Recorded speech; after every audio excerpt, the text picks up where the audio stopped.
you solemnly swear or affirm that the testimony you give will be true? Yes. Okay, please have a seat.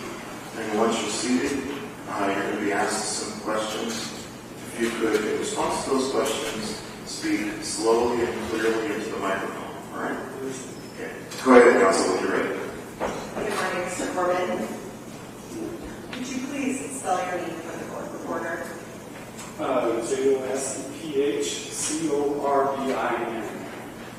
And what is your occupation, sir? I'm a firefighter here in Iowa City. Are you a firefighter for the city of Iowa City? I am. And how long have you been with the city? Just over 25 years. And what is your position with the fire department? I am a firefighter. And in addition to fighting fires, what other duties do Iowa City Fire Department officers have? Everything imaginable. If you have a problem that can't be solved, we're generally the ones that come and take care of it. With water rescue, road rescue, high-rise, fire, vehicle rescues, the list goes on and on. And do you also have some medical training? We do. And what is that? I am an emergency medical technician, EMT. And so, is it common for you to get dispatched to medical calls? Very common. I believe we run probably 70% of our calls are medical calls. Do you recall being on duty on April 25th of 2022? I do. And do you remember what shift you were working at that time? I believe it was A shift. We have three different shifts, A, B, and C. And I believe it was What's A shift? Station 1. And what is the time frame for an A shift? For the shift, Mm-hmm. we started at 7 in the morning and we were 24 hours, so we were relieved at 7 the next day. And at some point around 10 o'clock during that shift, were you called to the area of the Art Building West? Yes, we were. And is that on the University of Iowa campus? Yes, it is. And what was the nature of that call? Came in as a medical call. I recall that it was a seizure call, and we arrived on scene. We had some difficulty finding the caller. She was at the rear of the building. We were parked in front and looking around. We didn't see anyone. As soon as we saw her, we pulled into the drive back to where she was, where we found her and the patient. Is it fair to say that that area behind the art building where you went to is not very well lit? Yes, it is fair to say. And what did you see when you got to the area of the call? We saw our patient lying on the ground on the sidewalk, and the caller was waving us over. And when you got closer, what did you observe about the patient? She seemed to be unconscious as we arrived. I walked up and gently rolled her toward me so I could see her face. Her eyes, I believe, were open, and I spoke to her and asked her her name. She did not reply, and so we just started taking vitals at that time as we were waiting for Johnson County ambulance to arrive. And when you arrive on a scene like that with that information and somebody doesn't respond to you, what's going through your head in terms of what to do next? Well, just from past experience, for a seizure call, if someone doesn't respond to us, we think of them being in a post-ictal stage, kind of coming out of the seizure. The patients are generally sleepy, confused, and don't often respond. And so what happened next?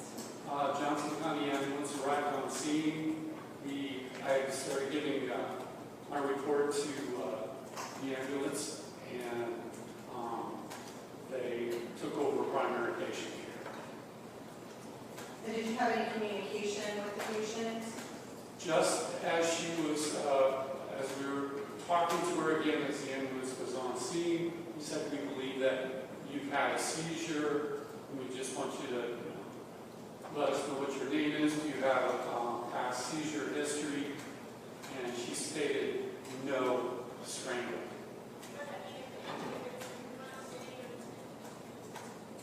And was she able to tell you her name while you were still there? I don't recall. And so once the ambulance got there, is that when you all leave, or did you stay on scene? We stayed on scene until police arrived. We gave them our report, and then when the patient, I believe, as I recall, we loaded the patient into the ambulance, and once that was done, then we were released by Johnson County Ambulance and returned to service. And you loaded her into the ambulance because she reported she had been strangled? We loaded her because she was a patient. Didn't really apply to as what the cause was. She needed to go be seen at the hospital.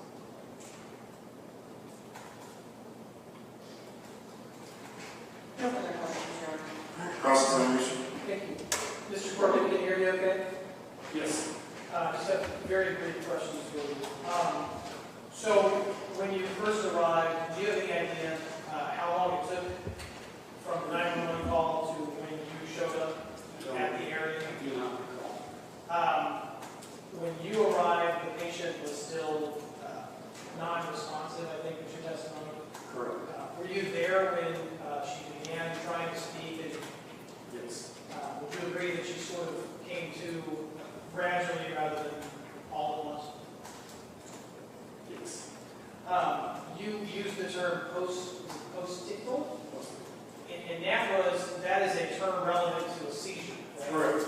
And you were under the impression, perhaps very validly, that that's what had been going on. Correct. But at the point where if the patient indicates that she's not in fact having a seizure, then the post-tictal issue doesn't necessarily apply. I would assume so. Yes. And then this person was going to be put in the ambulance regardless, right, because of her medical condition. Correct. When this person indicated that she had been strangled instead, did somebody call the police at that? Yes. The police were called at the point where it was a strangulation rather than a seizure. Correct.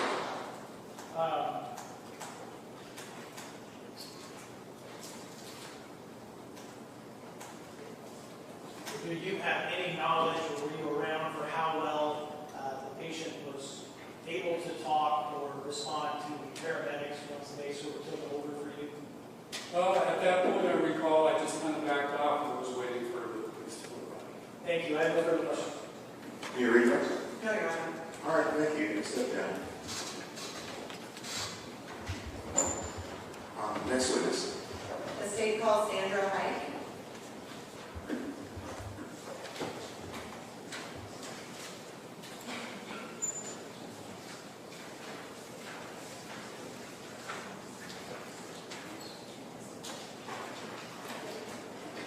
All right, hello. Please come on down to the front. The witness chair is to my left. And if you could please raise your right hand. Do you solemnly swear or affirm that the testimony you give will be true? Yes. Okay, please have a seat. And then once you're seated, go ahead and have a seat. And then if you could slide up to the microphone, please. So you're going to be asked some questions, and in response to the questions, you can speak slowly and clearly into the microphone. All right. Once you're ready, you can go ahead. Good morning. Good morning. Could you state your full name and spell it for the court reporter, please? Sandra Marie Hike. It's SandramArieHeike.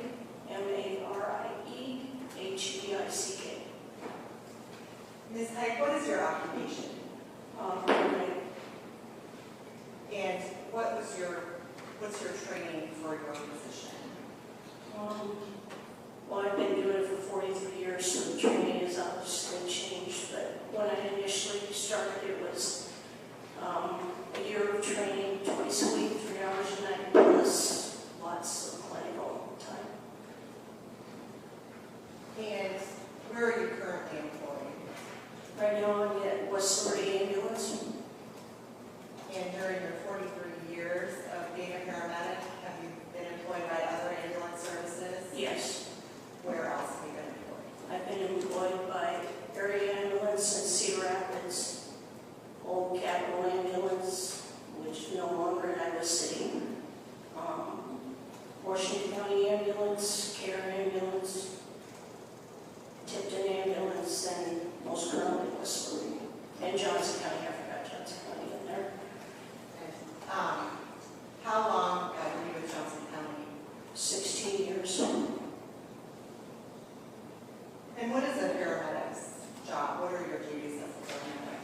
responding on medical emergencies in an ambulance, taking care of patients, stabilizing them, getting them to the hospital. And so you have experience working with all types of injuries. Yes, Do you have experience working with people who have suffered injury or unconsciousness from strangulation? yes. Would you say you have had hundreds of, how many experiences have you had with that? Most of them were hangings, so this was probably maybe one or two that I had that were manual. And you're talking about how you responded on April 25th, 2022? Yes, And you were still working for Johnson County Ambulance? yes, I was. And what shift were you working on that day? Overnights.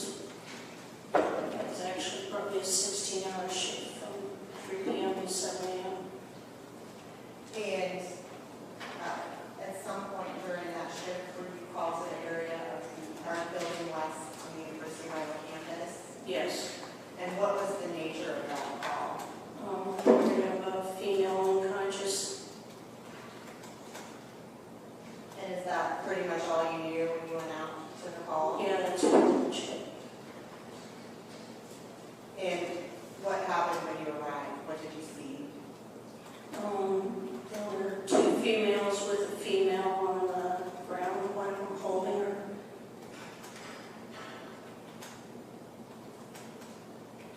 And so the female on the ground was being held by, One of the gals was there. and did you approach them?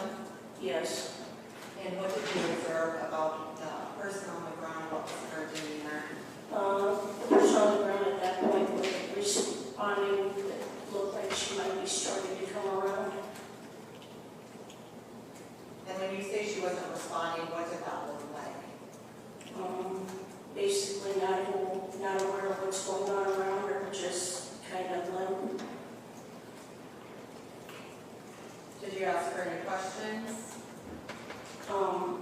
We made contact, yeah, and kind of trying to see where we're at.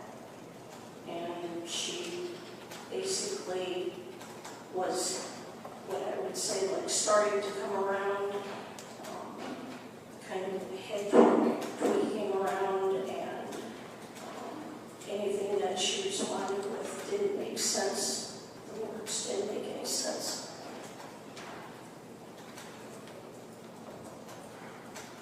When you say they didn't make sense, they weren't actual words, or she just wasn't making sense? They didn't make, if they were words, they were words that didn't make any sense together. Kind of sounds and then some words that didn't make sense. And what's that consistent with? It could be somebody who had a stroke, or somebody had a seizure, or alcohol. It could be anything. Stroke or seizure, could it be from a lack of oxygen Yeah. to the brain? Yeah.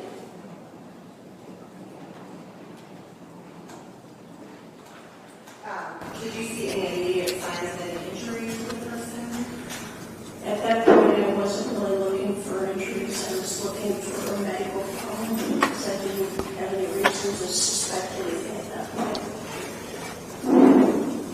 And then what happened next? She came around and she stated that she had been strangled by a gentleman and that he had been following her, and she tried running in front of her.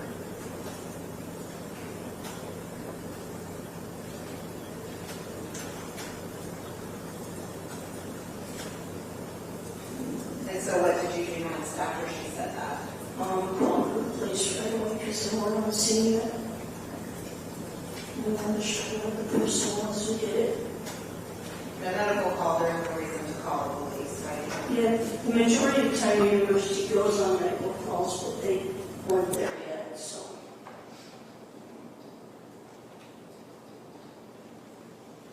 And so what happened next after you called the police?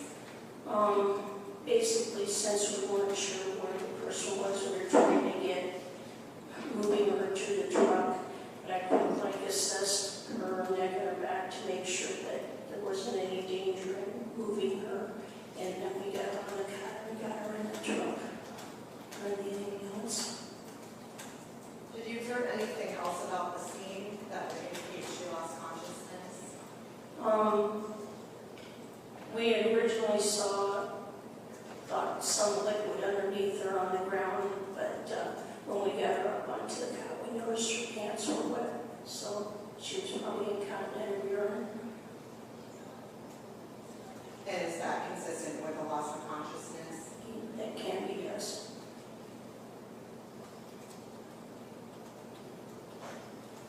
And you transported her to the University of Iowa Hospital? Yes. What was the reason to transport her there? That's where she wanted to go, plus it was closest hospital. What were the symptoms that she needed to be treated for in your assessment? Well, the fact that she was unconscious at all, she needed to be assessed and then to look for injuries that we might not see.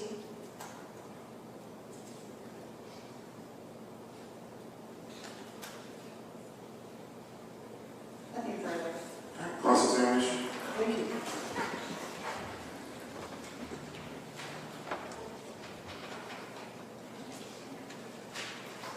Is it Ms. Height? Am I saying that right? Yes. Thank you, Ms. Height. My name is Jeff Powell. I represent Mr. Eunice. Do you recall who was present with the patient when you first arrived? There were two females who said that they came upon a gentleman holding her and that he left her and took off. I got you. So those two women, these two witnesses, right? Yeah. Who else was present when you arrived? Fire department got there before us, but they didn't make initial contact because they came forward because we were right behind them. So we were closer to the patient, so. Okay, so your understanding with the firefighters isn't even make contact? Well, they came with us and made contact, yeah. Okay, so they essentially arrived to the patient at the same time as you? Yeah. All right. Do you have any idea how long it was from the 911 call until you arrived at the patient? Well, we had a 1 minute run time, so however long the time that it is, but nothing I can look at.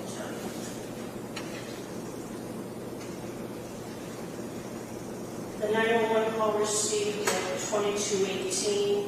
We were dispatched at 22:19, and we're on the scene at 22:20. 22:20? Yes. So you believe you were on the scene with the patient within 2 minutes of the call? Yes. All right. Okay. And when you arrived,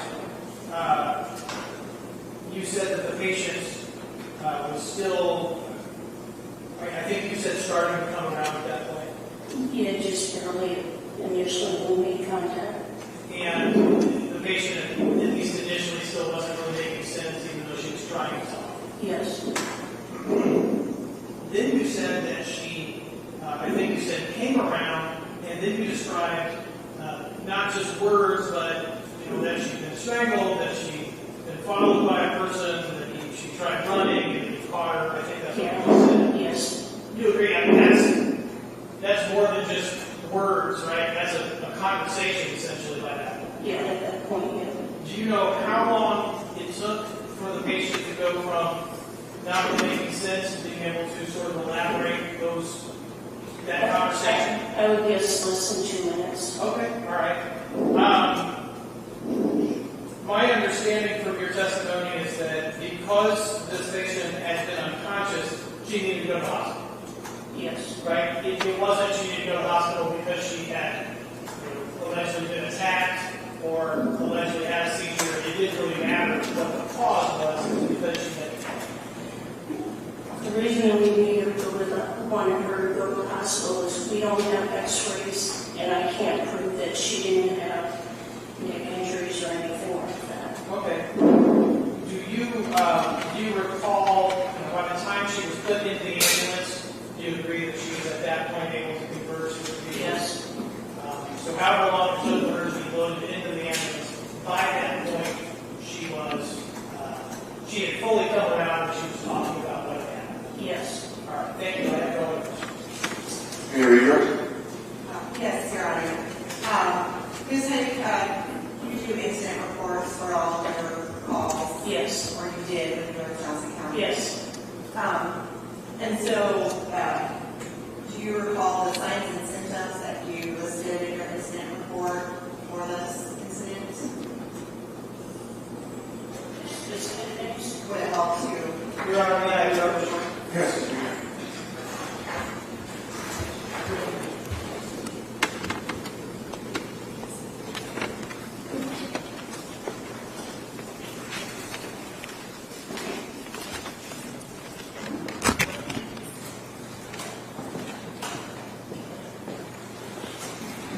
So you want me to describe what injuries I might find? Well, you indicated signs and symptoms in your report, didn't you? Yes. She said she was strangled. She had pain to her left eye. That was her main complaint, was pain to the left eye. She had an abrasion and swelling to her right forehead temporal area. Possibly a bruise on her cheek. The discoloration there, I couldn't tell whether it was new or old. And then she had some redness around her Adam's apple or thyroid cartilage on her head.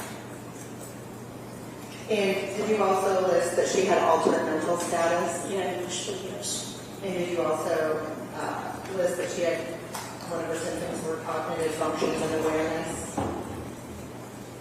Yes. And urinary incontinence? Yes. Thank you. Nothing further. Any further thoughts? Just real quick, did you go with her to the hospital? Yes, that was intended. And you would have done this report at some later point after she had been taken to the hospital? That is correct. So your observations that you would have included in your report would have probably included everything from the first moment you saw the patient until you were finished. Yes, that's correct. In other words, what's in your report isn't necessarily things you saw at the scene of the art building. It could have been after you had a chance to talk to her or go to the hospital and that sort of thing. During our transport time, yes. And some of these things altered mental state. This would get into the point in time when she was not making any sense when she was Yes, initial contact time, yeah. All right, I have nothing further. Thank you. All right. Any further readers? No, Your Honor, thank you. All right, thank you. You can step down. All right, can I see the attorneys for a second?